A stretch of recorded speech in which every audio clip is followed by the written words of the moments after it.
Menyusul akan diberlakukannya digitalisasi dalam dunia penyiaran, stasiun televisi termasuk TVRI wajib menyiapkan perangkat teknologi sehingga publik bisa menerima siaran TVRI.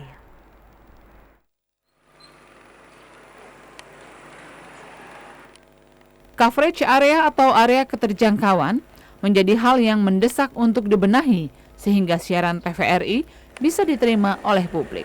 Selain jangkauan, Ketua Dewan Pengawas TVRI, Pamungkas Tris Hadiatmoko juga menegaskan perlunya menghadirkan konten yang baik, termasuk promosi acara.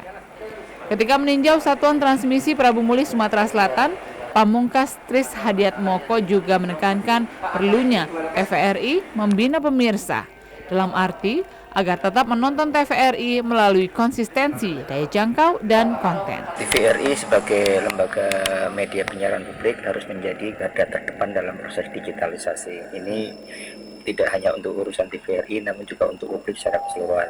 Untuk itu, guna melakukan dan memantau kesiapan TVRI dalam proses digitalisasi ini, kami mengunjungi TVRI di Sumatera Selatan hari ini untuk melihat persiapan dalam beberapa hal, baik itu dari konten, baik itu dari promosi, kesiapan penonton, maupun dari kesediaan transmisi dan distribusinya. Untuk ini kami berharap dengan kunjungan ini akan menjadikan persiapan TVRI menjadi lebih baik untuk melayani publik menjadi lebih baik lagi di seluruh jangkauan yang selama ini dimiliki oleh TVRI Sumatera Selatan.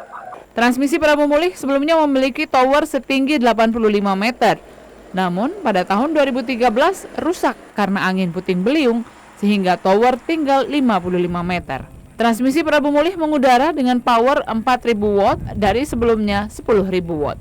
Transmisi ini sebelumnya menjadi transmisi sentral yang dirilai sejumlah transmisi TVRI di Sumatera Selatan.